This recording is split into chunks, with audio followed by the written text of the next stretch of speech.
ओम श्री परमात्मा नमः। मैं प्रोफेसर हृदय अवस्थी अपने परम पूज्य गुरु जी प्रातः स्मरणीय प्रोफेसर पंडित भगवत शरण शुक्ल जी, वेद मूर्ति तपोनिष्ठ गीता उपनिषद धर्मशास्त्र और दर्शन शास्त्र के विशेषज्ञ के साथ मैं आप सभी का Awasthi Ayurveda anatomy yoga and spiritual channel पर हार्दिक स्वागत करता हूँ। हम लोग सांख्य शास्त्र की सांख्य तत्व कौमुदी पर विचार कर रहे हैं। 5वीं कारिका चल रही है और शब्द प्रमाण की चर्चा चल रही है। उसको और गहन रूप से और सरल तरीके से समझने के लिए हम लोग चलते हैं गुरु जी की ओर। नमोस्तनंताय सहस्रमूर्तये सहस्रपादाक्ष शिरोर्वाहवे सहस्रनाम्ने पुरुषाय शाश्वते सहस्रकोटिधारिणे नमः। कृष्णाय वासुदेवाय हरे परमात्मने प्रणतक्लेशनाशाय गोविंदाय नमः। इस चैनल के संस्थापक तथा प्रबंधक आचार्य हृदय अवस्थी जी, इस चैनल से संबद्ध सभी विद्वद्गण, सभी जिज्ञासु छात्रवृंद, सहृदय सज्जन वृंद, आप सबका सांख्य शास्त्र के इस विचार परंपरा में स्वागत है। संप्रति हम लोग सांख्य तत्व कौमुदी के प्रमाण विचार पर चर्चा कर रहे हैं, जिसमें कल जो है वो शब्द प्रमाण पर चर्चा हुई थी। फिर प्रश्न हुआ था कि कई आचार्य उपमान प्रमाण भी मानते हैं, अर्थापत्ति प्रमाण भी मानते हैं, तो फिर सांख्य शास्त्री जन इनको क्यों नहीं स्वीकार करते हैं? इसका उत्तर आचार्य वाचस्पति विश्व जी ने दिया था। यानि प्रमाणांतराणि उपमानादीनि प्रतिवादी अभ्युपेयन्ते तानि उक्तलक्षणेषु प्रमाणेषु अंतर्भवन्ति। अर्थात जो अन्य दार्शनिकों के द्वारा उपमान आदि अन्य प्रमाण स्वीकार किए जाते हैं, उन सभी प्रमाणों का अंतर्भाव किसी का प्रत्यक्ष में, किसी का अनुमान में, किसी का शब्द में अंतर्भाव होता है। जैसे उपमान प्रमाण को लेकर के चर्चा हो रही है, तथा उपमानम तावत् यथा गौस् तथा गवयः इति वाक्यम तज्जनिता धीरागमो एव। सामान्य रूप से जैसे कोई नगरीय व्यक्ति है, उसको ये पता नहीं है कि गवय, जिसको नील गाय कहते हैं, वो कैसी होती है। तो एक जो ग्रामीण या जंगल में निवास करने वाला व्यक्ति है, उससे पूछता भैया नील गाय कैसी होती है, तो कहते यथा गौस् तथा गवय। जैसे गाय होती वैसे ही गवय अर्थात नील गाय भी होती है। और इस आधार पर सादृश्य ज्ञान के द्वारा कि गो का जैसे सींग आदि उसके अवयव हैं, शारीरिक अवयव, उसके मुख की बनावट, उसके शरीर की बनावट, ठीक वैसे ही गवय होता है। ऐसा इस व्यक्ति के कथन से तो गो सदृशः गवयः, इस प्रकार वो सादृश्य के द्वारा, गो सादृश्य के द्वारा गवय का ज्ञान करता है, तो इसलिए इस उपमान प्रमाण को माना जाता है। किंतु आचार्य वाचस्पति मिश्र सांख्य शास्त्र के प्रवक्ता होने के नाते, चूंकि वो सांख्य शास्त्र का व्याख्यान कर रहे हैं, तो वो कहते हैं कि ये कहने वाला व्यक्ति कौन है? यथा गौस् तथा गवयः। वो वही व्यक्ति है जो गवय को भी अच्छी तरह से जानता और गो को भी अच्छी तरह से जानता, अर्थात जिसको गो विषयक और गवय विषयक सम्यक ज्ञान है, तो वो यथार्थ वक्ता हो गया। यथार्थ वक्ता होने के कारण वह आप्त हो गया उस विषय में, तो इसलिए आप्त वाक्य हो यथा गौस् तथा गवयः। तो इस आप्त वाक्य से ही उस नागरिक व्यक्ति को गवय का ज्ञान होता है, गो के ज्ञान के आधार पर। अतः उपमान प्रमाण का अंतर्भाव शब्द प्रमाण के में ही हो जाता है, अलग से उपमान प्रमाण मानने की आवश्यकता है। योप्यम गवय शब्द गो सदृशस्य वाचकः इति प्रत्यय। जैसे यह गवय शब्द गो सदृश का वाचक है, यह ज्ञान हो रहा है। सह अपि अनुमान में, और वो भी अनुमान ही है, अथवा उसको कहिए, क्योंकि यहाँ पर सादृश्य के द्वारा वो अनुमान ही करता है कि यथा गौ वर्तते यत्र यत्र गौ तत्र तत्र यत्र यत्र गवयः तत्र तत्र गो सादृश्यम इत्यादि उसका स्वरूप ज्ञान करके और वो अनुमान करता है। तो यो ही शब्दों यत्र वृद्धि प्रयुज्यते सह असति वृत्त्यंतरे तस्य वाचक। जो शब्द वृद्धों के द्वारा जिस अर्थ विशेष में प्रयुक्त होता है, सह असति वृत्त्यंतरे, अगर उस शब्द की किसी अन्य अर्थ में शक्ति नहीं है तो वह शब्द उसी विषय का वाचक होता है। जैसे यहाँ पर गो सदृश गवयः कहा गया, तो गवय शब्द गो सदृश का वाचक है, तो यहाँ पर गवय शब्द की गो सदृश से अतिरिक्त कहीं अन्य उसकी वृत्ति अर्थात शक्ति नहीं है, इसलिए गवय शब्द वह जो है वो गवय का वाचक होता है। यथा गो शब्द गोत्वस्य प्रयुज्यते चैवं गवय शब्द गो सदृश, जैसे गो शब्द गोत्व जाति के विषय में प्रयुक्त होता है, वैसे ही गवय शब्द भी गो सदृश में प्रयुक्त होता है। इसलिए गवय शब्द जो है वो गो सदृश व्यक्ति विशेष का वाचक, इसलिए तस्य ही वाचक ही तत्ज्ञान अनुमान, इसलिए उस ज्ञान को हम अनुमान ही कहेंगे। अब इस विषय में जो मीमांसा के आचार्य हैं वो कहते हैं उपमानमपि सादृश्यम असन्निकृष्टार्थे बुद्धि उत्पादयति यथा गवय दर्शनम गो स्मरणस्य। उपमान भी सादृश्य से अनिकृष्टार्थे बुद्धि को उत्पादित करता है, जैसे गवय दर्शन जो है गो का स्मरण कराता है। इस प्रकार अर्थ न्याय रत्नाकर ने इस विषय में यत् सादृश्यम दृश्यमान सन्निकृष्टार्थे दृश्यमान सन्निकृष्टे बुद्धि उत्पादित तदुपमानम प्रमेय बुद्धिजनकम। जो यह गवय गो सादृश्य है वो दृश्यमान सन्निकृष्टार्थ में बुद्धि को उत्पन्न करता है, वैसे उपमान भी प्रमेय बुद्धि का जनक है। ले सादृश्य इंद्रिय प्रत्यक्ष, अब उपमान जैसे गवय दर्शन सादृश्य विशिष्ट गवय दर्शन में वो गो स्मरण का जनक होता है, उसी तरह से ये भी है। अर्थात यहाँ पर भी जो है गो उपमान प्रमाण मानना चाहिए करते हैं, परंतु ये कहते हैं गवय शब्द गो सदृश में जब है तो उसी का वाचक है। तो यहाँ पर यह ज्ञान भी अनुमान के ही जैसे है, अनुमान के द्वारा ही उसका हम ज्ञान कर सकते हैं, उसके लिए अलग से हमको ये उपमान प्रमाण मानने की आवश्यकता नहीं है। इस विषय में अन्य लोगों का भी प्रमाण या उनके विचार आचार्य वाचस्पति मिश्र यहाँ उपस्थापित करते हैं कि यत् तो गवयस्य चक्षु सन्निकृष्ट से गो सादृश्य ज्ञानम तत्प्रत्यक्ष में। कुछ लोग कहते हैं भाई ऐसा है कि गवय का जो ज्ञान होता है चक्षु सन्निकृष्ट है गो सादृश्य ज्ञान, क्योंकि गो को भी देख रहा है गवय को भी देख रहा है, तो चक्षु सन्निकृष्ट जो गवय है उसमें गो सादृश्य का ज्ञान जो करा है वो प्रत्यक्ष ही है। अतएव स्मर्यमाणायाम गवि गवय साथ ज्ञान प्रत्यक्ष, इसलिए स्मर्यमाण जो गो है उसमें गवय सादृश्य का ज्ञान प्रत्यक्ष होता है।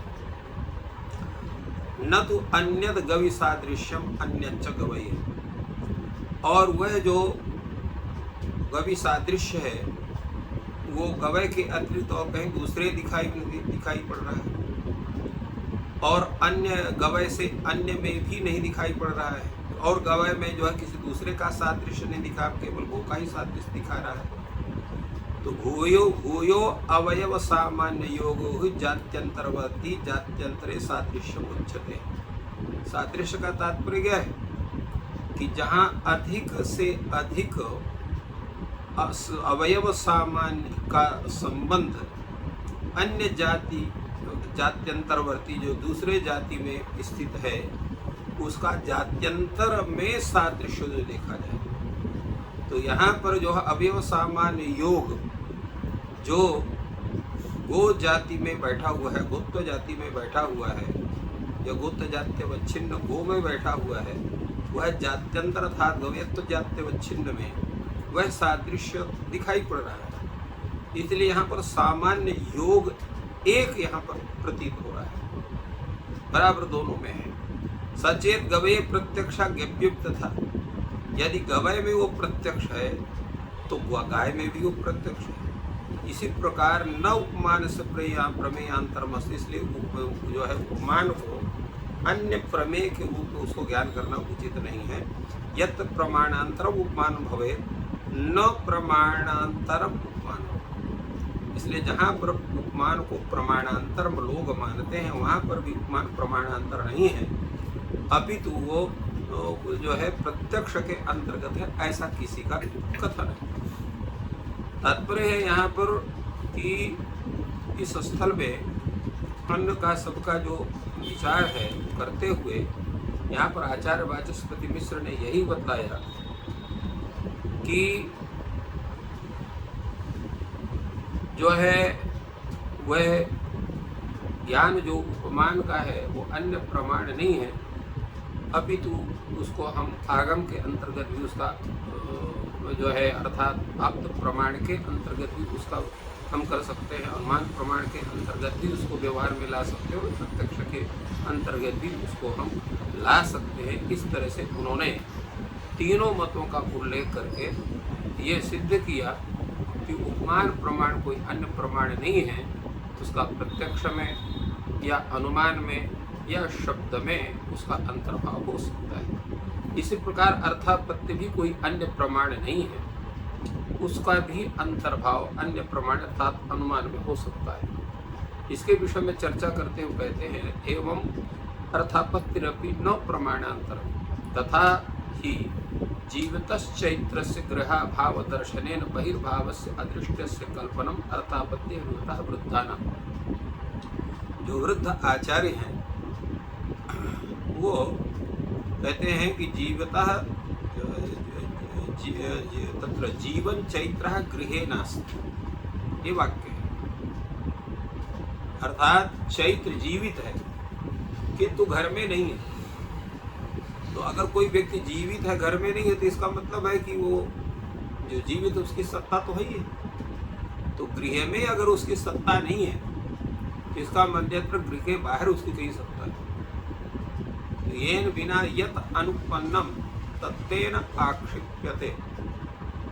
यहाँ पर जीवित व्यक्ति की सत्ता अवश्य है, तो गृह में अगर उसकी सत्ता नहीं है तो वही सत्ता होगी, क्योंकि जो भी जीवित व्यक्ति हो उसकी सत्ता रहती ही है। तो जीवितः चैत्रस्य गृहाभाव दर्शनेन बहिर्भावस्य अदृष्टस्य, यहाँ पर अदृष्ट जो, क्योंकि हम बाहर कहाँ पर ये भी हम इसको कोई जानता नहीं, वो अदृष्ट है, देखा नहीं गया कि बाहर कहाँ किस जगह पर है, किंतु घर में नहीं है, घर में देखा गया, घर में उसका अभाव है, परंतु ये भी जानकारी मिली है कि वो जीवित है।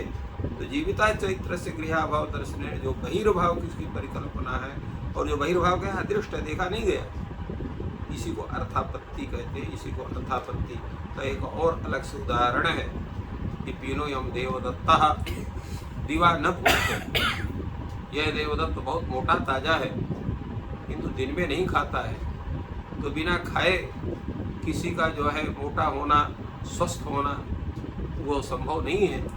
इसलिए कहता है दिन में नहीं खाता है तो रात्रि में खाता होगा। तो रात्रि भोजन की जो परिकल्पना भी अर्थापत्ति, अर्थ से आपत्ति अर्थापत्ति। तो ये अर्थापत्ति है, ये भी कोई अतिरिक्त प्रमाण नहीं है, ये वस्तुतः अनुमान ही है। यदा खल्लु अव्यापकः सन एकत्र नास्ति तदा अन्यत्र अस्ति। जो अव्यापक है, अव्यापक रहते हुए एकत्र नास्ति, एक जगह नहीं है, इसका मतलब तो कहीं दूसरी जगह है वो। यदा अव्यापकः एव अव्यापकः एकम नास्ति तदा अन्यत्र नास्ति।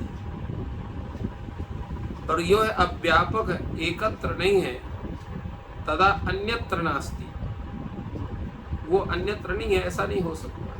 इति सुगरा स्वशीरे व्याप्तिग्रह। इसलिए यहाँ पर ये जो है तो ये व्याप्तिग्रह जो है ये प्राप्त होता है कि जो व्यक्ति अव्यापक है, अव्यापक तो किसी एक जगह नहीं है तो दूसरे जगह रहे, जो व्यापक है वो सर्वत्र रहेगा। तो जब यह अव्यापकः सन एकत्र नास्ति तदा अन्यत्र नास्ति तदा अन्यत्र अस्ति, ये निश्चित होता है। तो यदा अव्यापकः एकत्र अस्ति, एक जगह है, तो तदा अन्यत्र नास्ति, दूसरी जगह नहीं है। तो यही है कि अव्यापकः एकत्र अस्ति एकत्र नास्ति, यही व्याप्ति बनती है। तो इस व्याप्ति से ही हम क्या करते हैं, उस व्यक्ति विशेष के सत्ता का अनुमान करते हैं। तो इसी प्रकार जो विद्यमान रहते हुए गृह भाव में उसका आदर्शन है, तो गृहाभाव रूप आदर्शन गृहाभाव दर्शन रूप हेतु से उसके बहिर्भाव दर्शन का हम अनुमान करते हैं। तो इस तरह से अनुमान से ही अर्थापत्ति का जो है वो ज्ञान हो जाता है। इसलिए अर्थापत्ति प्रमाण अतिरिक्त मानने की आवश्यकता नहीं होती। न च चैत्र से क्वचित सत्वेर गृहाभावः शक्यः अपनोतुम येन असिद्धः गृहाभाव बहिर्भावे न हेतु स्यात्। ऐसा नहीं है कि कहीं रहने से गृहाभाव को भी हम उसकी अवहेलना कर दें, उसकी हम अवहेलना नहीं कर सकते। अगर वो कहीं विद्यमान है तो गृह भाव में उस गृह भाव की अवहेलना नहीं कर सकते, उसको गृह भाव को माना जा सकता है। ये न असिद्ध ग्रह भाव है, तो इसलिए असिद्ध जो गृह का अभाव है वो बहिर्भाव में हेतु नहीं हो सकता, क्योंकि जब वो गृह भाव रहेगा तभी बहिर्भाव में वो रहेगा। तो असिद्ध अगर गृह भाव असिद्ध है अर्थात गृह में वो स्थित है तो फिर वो बाहर नहीं होगा। न च गृह भावेन वा सत्वम अपनुयते। और इसी तरह से गृहाभाव से उसकी सत्ता का भी अपलावन नहीं किया जा सकता। उसकी सत्ता को उसके सत्ता को हम जो है अमान्य नहीं कर सकते हैं, उसको हमको मानना भी पड़ेगा, उसका अपलाप नहीं कर सकते सत्ता का। तो ये न सत्वम एव अनुपद्यमानम आत्मानम न वही अवस्थापित।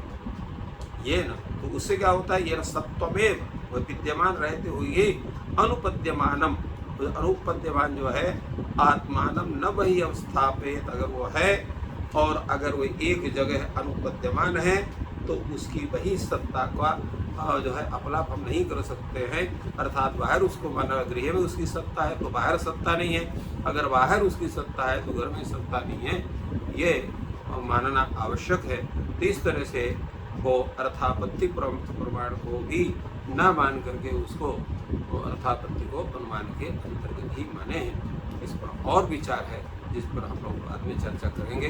आज हम लोग यहीं पर इस विचार को विश्राम देंगे। तो इस प्रकार गुरु जी ने हम लोग को समझाया कि उपमान और अर्थापत्ति को अलग से सांख्य दर्शन ने प्रमाण क्यों नहीं माना है। और अभी बहुत सुंदर चर्चा चल रही है, आप लोग जुड़े रहें, ज्ञान की वृद्धि होगी। ईश्वर आपकी सहायता करे। आपका दिन शुभ हो। धन्यवाद।